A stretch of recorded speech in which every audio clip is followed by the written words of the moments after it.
제2의 후쿠시마 후보지를 꼽으라면은 아마 우리나라가 상위의 랭크가 될 겁니다. 원전을 수출까지 하는 자천타천 원자력 강국, 핵 강국 아니겠습니까? 그런데 세상에 완벽한 안전이란 없습니다. 이를 인정한다면 대안을 마련하는 게 시급한데 우리나라에서 탈핵을 주장하는 목소리는 힘을 잘 받지 못합니다. 왜 그럴까요? 또한 우리나라 원전 산업의 실질적인 현주소는 어디일까요? 국민TV 라디오 30분 책 읽기 11월 8일 금요일 순서 시작합니다.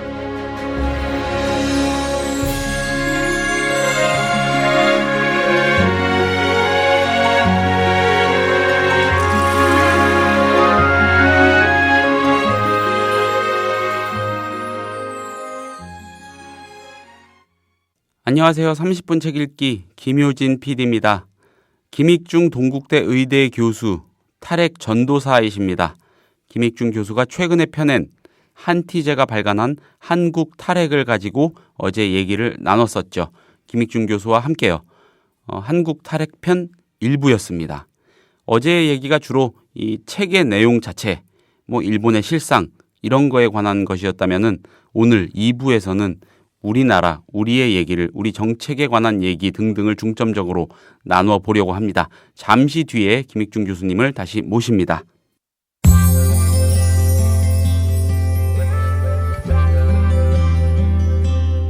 매일 아침 이 책 한 권. 국민TV 라디오 30분 책 읽기.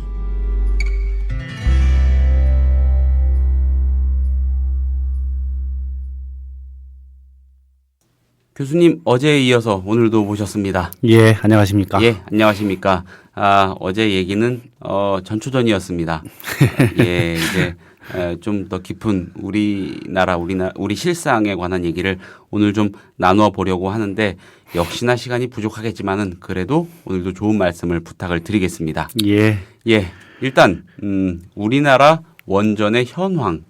요거에 대해서 조금 더 구체적으로 한번 설명을 해 주시면 좋을 것 같습니다. 교수님. 예. 예. 지금 현재 우리나라 원전 23개 있습니다. 네. 네 군데 나뉘어 있는데요. 네. 영광이라는 곳에 전남에 하나 있고 그다음에 경상북도 울진에 있고 그다음에 제가 살고 있는 경주에 있고 네. 그다음에 부산광역시 기장군이라는 네. 곳에 있습니다. 전부 합해서 23개고 5개를 지금 새로 짓고 있고요. 예. 그리고 앞으로 또 계획이 더 잡혀 있습니다.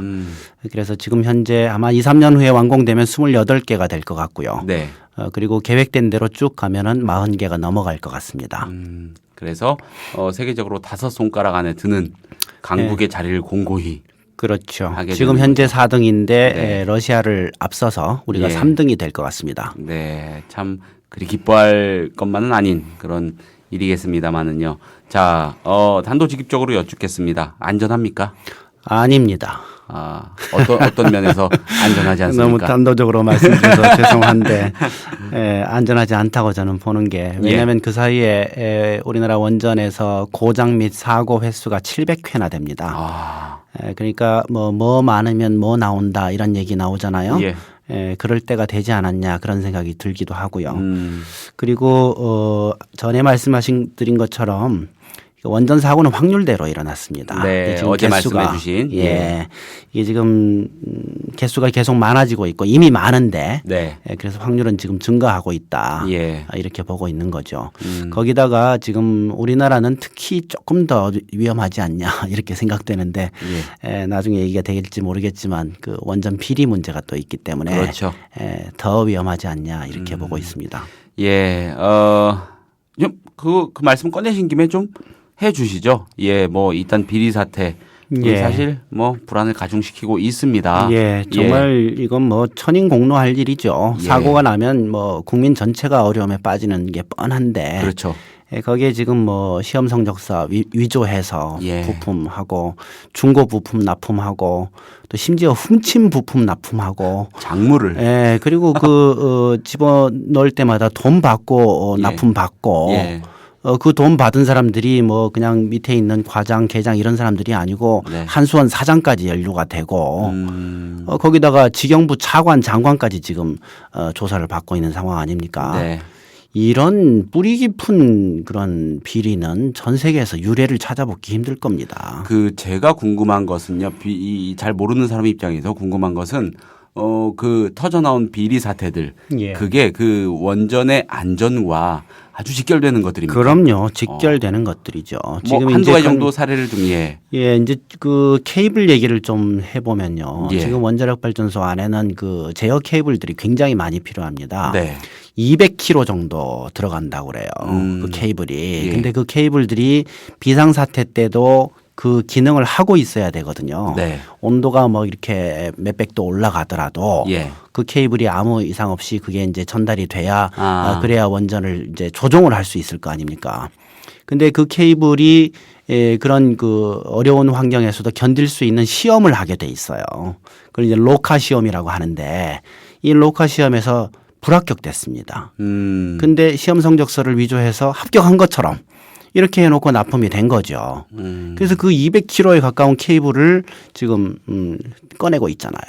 그게 얼마나 위험한 건지를 이렇게 한번 비유를 해보면 어떨까 싶습니다. 그 어떤 장치의 구동, 가동보다 더 중요한 건 제어죠. 그렇죠. 근데 제어 케이블에 그렇게 문제가 있다는 거. 그렇죠. 예, 뭐 더 후쿠시마 같은 그런 일이 생겼을 때 초기 대응이 중요한데 예를 들어서 브레이크를 밟아야 될 거 아닙니까? 근데 브레이크를 밟아도 브레이크가 안 밟히는 거죠. 그런 상황이 연출되는 게 바로 이제 제어 케이블 문제이거든요. 굉장히 중요한 거예요. 그렇습니다. 아주 중요한 핵심적인 부품인데 그게 지금 이렇게 위조돼서 들어오고 그리고 난 다음에 이제 그걸 다시 이제 제대로 된 걸로 바꾸고 있는 과정인데 그 케이블 만드는 회사도 이 비리와 다른 비리하고 또 연루가 돼 있는 거예요. 이거 정말 어떻게 뭐 수습이 안 되는 그런 상황입니다. 우리 김익중 교수님 표정을 여러분들이 보셨어야 되는데 교수님 그 우리나라 원전 정책의 가장 큰 문제점을 꼽아달라고 하면은 뭘 꼽으시겠습니까? 그냥 그 원전 정책이 있다는 것 자체가 문제라고 저는 생각해요. 원전 정책이 있다는 것 자체요? 예, 원전을 안 해야 된다. 근데 지금 하고 있지 않냐. 이거를 근본적으로 얘기를 하고 싶습니다. 구체적으로는 진흥책. 예, 지금 우리나라 원전을 너무 열심히 하고 있거든요. 전 세계 유례가 없습니다. 지금 이제 후쿠시마 핵사고 난 다음에 전혀 영향을 받지 않고 원전을 계속 짓고 있는 나라. 그리고 일본과 우리는 다르다. 일본과 같은 일 절대 우리나라에서는 안 일어난다. 그런 얘기를 일성으로 하고 있는 나라. 그런 나라 정말 드뭅니다. 어떻게 그런 얘기를 할 수가 있죠? 어떻게 이 장치의 안전이라는 거를 이렇게 100% 확언을 할 수가 있을까요? 그렇죠. 완벽한 안전이 어디 있습니까? 그러니까 지금 저번 그 총리였던 간나오토 총리가 그런 얘기 하지 않습니까? 완벽한 안전이란 있을 수가 없다. 그래서 원전의 완전한 안전을 위해서는 탈원전 할 수밖에 없다. 그런 얘기를 하는데 정말 제가 공감하는 얘기입니다. 자, 원자력 안전위원회 위원이십니다. 총리 직속이고요. 어제 일부에서 소개를 해 주셨습니다만 잘 아시겠죠, 당연히. 우리나라 원전 감시 및 관리 정책, 규제 정책 어떻습니까? 부족하다고 생각합니다. 이거는 뭐 공무원이시지만은 그건 부족하다고 제가 정말 그렇게 느낍니다. 그리고 원안위의 역할도 사실은 이제 시작된 지 얼마 안 됐고요. 후쿠시마 사고 난 다음에 이제 막 시작이 됐고 그리고 그 전까지 원자력을 추진하는 부서 아래에 있던 조직이거든요. 진흥을 담당하던 진흥 담당하던 부서의 아래쪽에 있던 그런 구조고 지금도 그렇게 독립이 되어 있는 상황도 아닙니다. 대통령 산하에 있어야 되는데 총리 산하로 이번에 내려왔지 않습니까? 격하됐죠. 그렇죠. 그러면서 장관급이 아니고 차관급으로 내려온 거고 그래서 다른 부처하고 이렇게 협의를 할 때 주도권을 잡을 수가 없는 그런 구조가 돼 있습니다. 그 좀 문제가 됐던 게 아까 말씀해 주신 그 인적 구성. 그 부분도 있죠. 그런 부분도 있는데 그런 부분보다도 권한 자체가 지금 법적으로도 문제가 있는 겁니다. 박근혜 정부가 박근혜 대통령이 후보 시절에 캠프 차원에서 이 원안위의 기능을 정상화하고 보다 강화하겠다는 공약을 내놓은 걸로 저는 기억을 하고 있습니다. 어떤 조치나 변화가 있었습니까? 그 조치라는 게 대통령 산하에 있던 거를 장관급을 차관급으로 내린 변화가 있었죠. 거꾸로 갔네요. 그렇게 봐야 됩니다. 자, 현재 우리나라의 에너지 기본 계획 예. 이 골격이 대체로 어느 방향이고 어떤 내용입니까? 그 사이 몇 달간에 이제 걸쳐서 제2차 에너지 기본 계획이라는 것을 논의를 했습니다. 네. 그게 아직 확정은 아니지만 네. 시민단체들을 좀 참여를 시켰고 그래서 네. 굉장히 논의를 많이 했었는데 시민단체들이 굉장히 노력을 했음에도 불구하고 결국 그 정부 측 또는 추진 측하고 합의를 이루지는 못했습니다. 그래도 어찌됐건 그 전에 있었던 목표치는 좀 낮추고 네. 그렇게 되기는 했죠. 그래서 최종적으로 나온 게 원자력에 관련 부분만 얘기하자면 원전의 비중을 22 내지 29%로 네. 하겠다 이렇게 지금 이제 제안을 한 상황인데 그 얘기는 지금 현재 원전 비중이 26%거든요. 네. 설비 비중으로 해서 그러니까 그 현재 상황을 그냥 유지하겠다 이런 뜻입니다. 현상 유지. 비중은 26%지만 전체 전기는 증가할 거기 때문에 네. 원전 개수는 증가하게 돼 있거든요. 음. 그러니까 이제 원전 정책은 계속 유지된다 이렇게 봐야 됩니다. 알겠습니다. 자, 그 원안 위원이신 점을 고려해 가지고 잠깐 뒤로 돌아가서 한 가지 더 여쭙겠습니다. 예. 자, 지금 직접 뭔가 관여를 하시니까 많은 걸 느끼실 텐데 조금 구체적으로 대표적으로 가장 부족한 규제와 관련해서 가장 안타까우신 대목이 있다면은 뭐가 있을까요? 정보 공개가 그 전에 비해서는 많이 좋아졌습니다만 예. 아직도 많이 부족하다고 생각합니다. 왜냐하면 사고가 날 경우에 그 피해는 고스란히 국민들에게 가기 때문에 네. 국민들도 알 권리가 있는 거거든요, 당연히. 그리고 의사결정에 참여할 권리가 있는데 네. 지금 정보 공개가 그렇게 만족스럽지 않은 것 같아요. 그러니까 원안이 위원이니까 볼 수 있는 자료들이 좀 많이 있긴 한데 네. 그 자료들이 상당히 많이 대외 비 이렇게 돼 있습니다. 그거를 만약에 그래서 그거를 내가 다른 데다 릴리즈 할 수가 없도록 그렇게 되면 뭔가 저축이 되는 겁니까? 그렇죠. 그거는 뭐 법인지 뭔지 모르겠지만 저촉이 되는 거고 그렇게 돼서 가능하면 이런 자료들 안전과 관련된 자료들은 뭐 전부 공개됐으면 좋겠는데 제가 알기로 그런 나라가 없어요. 원자력은 비밀 없이는 유지되지가 않습니다. 왜입니까? 그럴 수밖에 없는 게 이게 위험성을 국민들이 다 알면 여론이 나빠질 수밖에 없는 거기 때문에 저는 그렇게 생각합니다. 이게 개인적인 생각입니다만.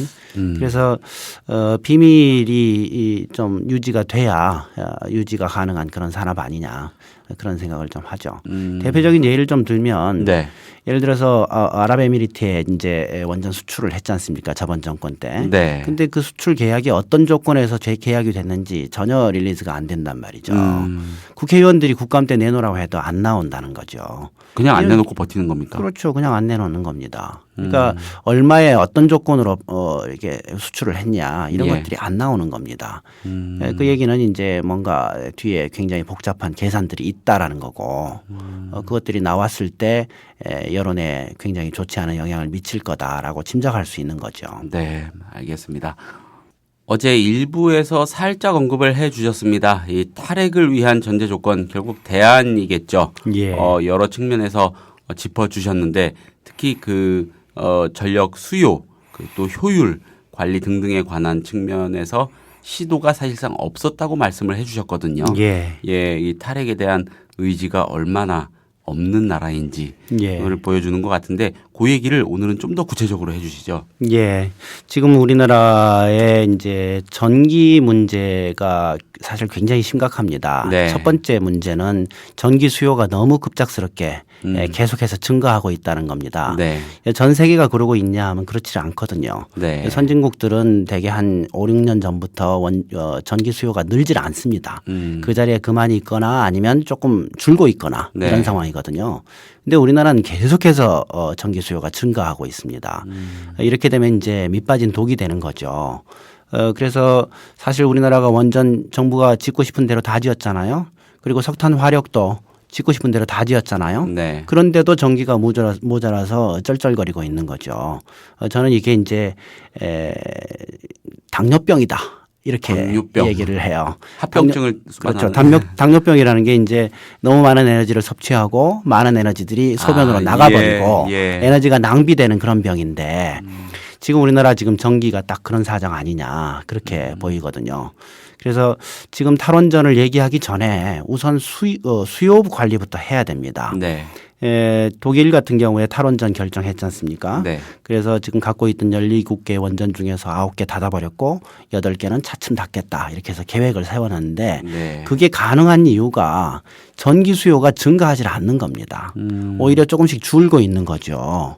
그러니까 전기가 조금씩 남으면 하나씩 끌 수 있는 상황이 되는 겁니다. 네. 그러니까 재생 가능 에너지를 개발하지 않더라도 전기 수요가 일단 먼저 잡혀야 되는데 그게 지금 안 잡히고 있는 거죠. 그리고 그 중심적인 가장 중요한 이유는 전기 요금이 너무 싸요.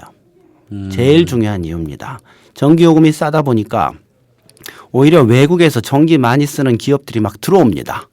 이런 상황이 됐고 다른 에너지에 대해서는 세금을 막 때리는데 전기 그중에서도 석탄하고 우라늄에 대해서는 세금도 없거든요. 네. 그러다 보니까 전기요금을 낮게 유지를 하는 거고 그러다 보니까 국민들이나 기업들 입장에서는 다른 에너지보다 전기가 싼 걸 전기를 쓸 수밖에 없잖아요. 그렇죠. 그래서 다른 걸 쓰다가 전기로 바꾸는 이 전환 에너지라는 게 무지하게 많습니다. 그러다 보니까 전기 수요는 팍팍 증가하고 석유나 뭐 이 다른 에너지 수요는 탁탁 줄고 있는 거거든요. 이게 제일 중심적인 문제입니다. 과부하가 걸려버린. 그렇죠. 네, 그걸 그러다 보니까 감당하려면, 지금 예. 우리나라 그 경제 수준에 비해서 너무나 많은 전기를 쓰는 그런 나라가 돼버린 거죠. 전기요금을 높이려면은 물론 굉장한 그 저항에 부딪히겠지만은 예. 그거를 설득을 하고 납득을 시켜가는 절차를 힘들겠지만 밟아야 되겠군요. 예, 그럴 수밖에 없는데 그 얘기를 하는 것이 너무 인기가 없는 얘기 아닙니까? 그러다 보니까 정부도 하려고 하질 않고 그렇죠. 이런 상황이 된 거죠. 표 전문가들도 떨어지는 그 소리가. 얘기를 안 하려고 하는 거고. 예. 근데 어차피 유지가 안 됩니다. 지금 한전의 적자가 지금 눈덩이처럼 많은데 그거를 국민 세금으로 메꾸지 않으면 방법이 없을 거거든요. 네. 그래서 지금 그 원가 이하로 공급하고 있는 전기 문제 때문에 수요가 지금 너무 증가하고 있는 거고 네. 이걸 잡지 않으면 뭐 백약이 무효일 거다 이렇게 생각이 되죠. 개인적으로는 이런 맥락을 동시에 잘 설명한다면 예, 다수의 국민은 조금 감소할 것 같아요. 저는 그렇게 생각합니다. 네. 예. 맥락이 뚝뚝 끊겨가지고 그럼요. 전해지니까. 정부가 의지가 있으면 마이크도 예. 크겠다. 그렇죠. 국민들한테 설득하고 예. 죄송하다 이거 좀 이해해달라 이렇게 얘기하면 국민들이 뭘 그걸 이해를 못 하겠습니까? 그렇죠. 우리 후손들 잘못하면 다 죽는다. 그럼요. 얼마든지 설득할 수 있는 건데 예. 정부가 그 의지가 별로 없는 겁니다. 전기 수요를 계속 늘리고 싶은 거죠. 그래야 원전 산업이라는 원전도 걸 계속 통해서. 지어야 되는 거고 예. 화력도 계속 지어야 되는 거고 마치 지금 원전이라는 게 무슨 이 노다지인 무슨 뭐 그러니까 예, 이제 그런 것처럼. 그것과 관련된 그 산업과 관련된 그 이익 단체들이 너무 힘이 세졌습니다. 전기를 둘러싼 그런 이익 단체들, 네. 원자력 발전을 둘러싼 이익 단체들 이게 너무 세진 거죠. 네. 그래서 그거를 큰 틀에서 잡으려면 정권 차원에서 결심을 좀 해줘야 되거든요. 근데 그걸 지금 안 하고 있는 게 문제죠. 알겠습니다. 지난해 대선 때 예, 민주당 문재인 당시 후보 시민 캠프에서 또 정책적인 활동을 하신 걸로 알고 있습니다. 예. 예, 당시 문 후보가 일본에 가서 손정희 소프트뱅크 회장을 만났죠. 예, 그렇죠. 예, 손정희 회장은 뭐 이윤을 목적으로 하는 기업의 대표이지만 예. 그래도 탈핵 또 신재생 에너지에 관한 관심이 지대해서요. 예, 예. 직접 일본 내 지자체장들에게 제안을 해서 내가 돈을 투자하겠다. 예. 노는 땅들 나한테 줘라. 거기다가 전기밭을 한번 깔아보자. 뭐 이렇게 해서 그걸 사업을 진행을 하고 있는 걸로 알고 있습니다. 예, 예, 그렇습니다. 예, 뭐 한반도를 포함해서 아시아를 관통하는 슈퍼그리드 사업이라는 걸 통해서 또 아주 엄청난 규모의 신재생 에너지 사업을 구상하고 있고 예. 손 회장을 만나서 탈핵을 선언을 하기도 했었죠. 예. 예. 그렇죠. 지금은 좀 요원해졌습니다만은 그때 그 내용 조금 소개를 해주세요. 일단 제가 저는 사실 정치 잘 모릅니다. 네. 의대 교수예요. 예. 예, 그리고 사실 국회의원 이름도 뭐 한 서너 명밖에 모르고 있는 그런 상황이었는데 네. 하여튼 문재인 후보로부터 전화를 받았어요. 전 처음에 누가 장난치는 줄 알았어요. 전화해서 여보세요 했더니 문재인입니다 그러시길래 그래서 끊으려고 하다가 목소리가 들은 듯도 하여 예. 아니 누구시냐 그랬더니 다시 이렇게 물어보고 그래서 확인한 적이 있었는데 어쨌거나 저한테 전화하기 직전에 일본에서 탈원전 정책을 선언을 해버리신 거죠. 네. 그리고 난 다음에 하여튼 그 에너지 전환 정책을 좀 만드는데 좀 일조해달라 이런 전화를 저한테 하신 거죠. 그래서 네. 제가 이제 시민카페에 좀 들어가서 정책 만들고 탈원전 시나리오도 좀 짜고 예. 뭐 그런 작업을 좀 했었는데 좀 아쉽게 됐죠. 그때 세우신 시나리오라는 게 그때 쓰신 시나리오라는 게 지금 해주신 이런 여러 가지 말씀들이 예, 포함이 되어 있는 거겠죠. 탈원전으로 가려면 하루 이틀이 안 되기 때문에 네. 4, 50년 정도 장기 계획을 잡고 예. 어떻게 해서 수요 관리를 하고 어떻게 해서 재생 가능 에너지를 좀 늘리면서 원전을 차츰 줄일 거냐 네. 이런 얘기들을 지금 하고 있었죠. 그 당시에. 당시에 그 문 당시 후보가요. 예. 일본에 가서 선언을 딱 해버리고 온 게 예. 우리나라에서 하려면은 심지어 같은 진영에서도 좀 만류까지는 아니겠지만 조금 뜨악해 하는 반대 목소리도 많을 테고 하니 또 그런 측면도 있다고 소문이 있더라고요. 예, 뭐 그렇게 볼 수도 있을 것 같은데 예. 뭐 생각은 항상 바뀌는 거니까 네. 후쿠시마 핵사고 이후에 아마 많은 정치인들이 지금은 좀 반원전 쪽으로 정서가 좀 가 있지 않을까 네. 그런 생각합니다. 네, 참 아쉬운 대목입니다. 특히 교수님은 예, 지금 거의 일생의 업으로 이 탈핵이라는 이슈를 삼고 계신 거 아니겠습니까? 예, 근데 뭐 어차피 이 탈원전 탈핵에 동의를 하려면 국민들 대부분이 공감을 해야 됩니다. 근데 네. 아직 국민들 대부분의 공감을 얻은 상황이 아니기 때문에 네. 이제 탈원전 하겠다는 그 대통령이 나오면 훨씬 더 수월해지겠죠. 네. 일단 마이크가 큰 게 잡히니까. 그렇죠. 그럴 텐데 그 과정은 어차피 필요한 거고 네. 그 일은 지금도 꾸준히 해야 되고 그래서 그래서 뭐 독일 같은 경우도 후쿠시마 핵사고 난 다음에 한 두세 달 만에 탈원전 결정해 버렸잖아요. 네. 근데 독일 쪽이 지금 보수 진영이 지금 잡고 있는 상황이거든요. 그럼에도 불구하고 이게 탈원전 결정하게 된 거는 어떻게 보면 장점도 있을 수 있습니다. 왜냐하면 진보 쪽에서 탈원전 결정했다가 정권 바뀌면 뒤집어지고 이런 거보다는 보수에서 하고 있을 때 예. 탈원전 결정하면 훨씬 더 지속 가능성이 크지 않냐. 그거는 그렇게 볼 수도 일리가 있네요. 있거든요. 그래서 예. 뭐 저는 뭐 사실 뭐 어느 당에 뭐 특별히 그런 건 아니지만 하여튼 저는 그 탈원전 하겠다 하는 사람이 있으면 무조건 우리 편 생각합니다. 예, 그렇습니다. 그게 뭐 정파가 무슨 상관이고 예, 이념이 예. 무슨 상관이겠습니까? 잘못하면 사람 다 죽는 일인데요. 지금 새누리당 의원 중에서도 지역에 따라서 예. 부산 같은 지역, 네. 그 이제 고려 원전과 관련이 있으니까 그쪽에서는 탈원전 얘기하는 분들도 계시거든요. 네. 그런 분들은 제 친구입니다, 다. 아. 동지. 한 표 기꺼이 주실 수 있는. 예, 저는 아주 이분법적이에요. 탈원전이냐 친원전이냐 바로.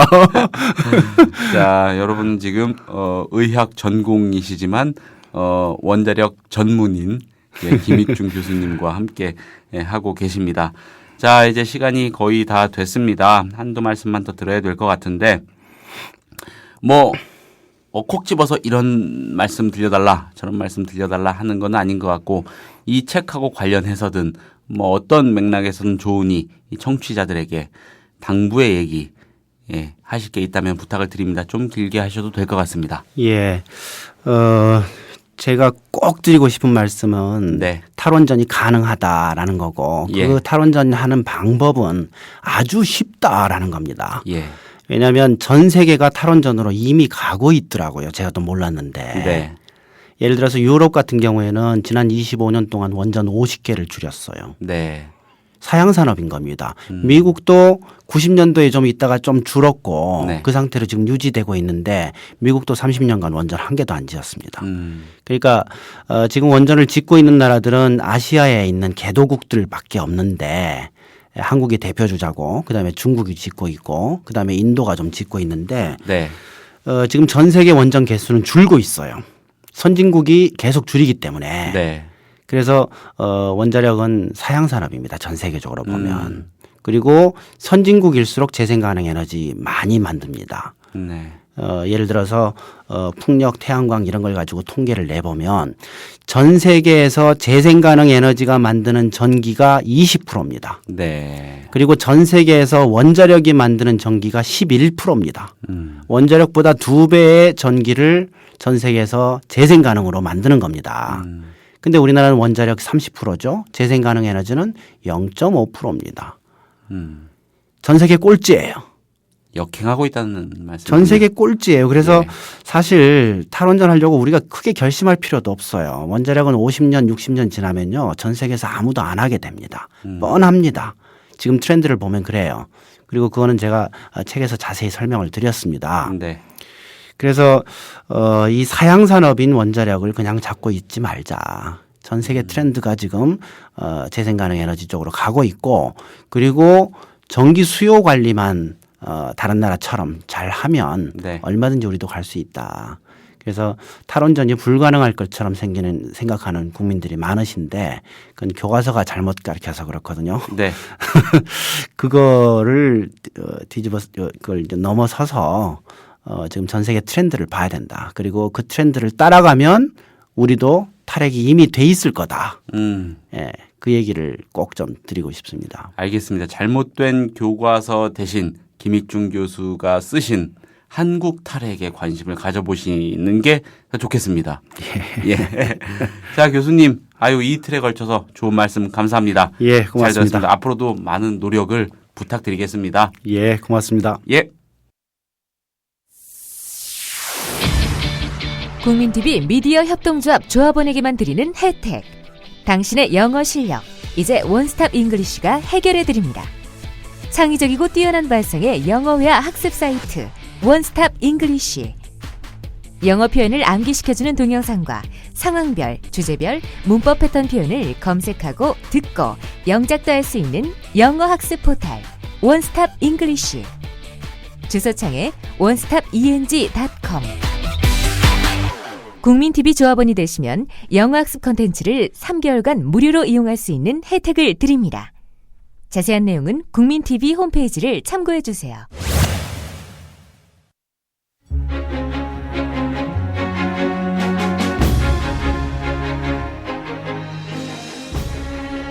국민TV 라디오 30분 책 읽기 11월 8일에 소개한 책은 어제에 이어서 한국 탈핵이었습니다. 한국 탈핵편 2부로 꾸며봤습니다. 김익중 동국대 의대 교수가 썼고 한티제가 펴낸 책입니다. 감사합니다. 주말 편안하게 보내시고요. 저는 다음 주 월요일에 인사 다시 드리겠습니다.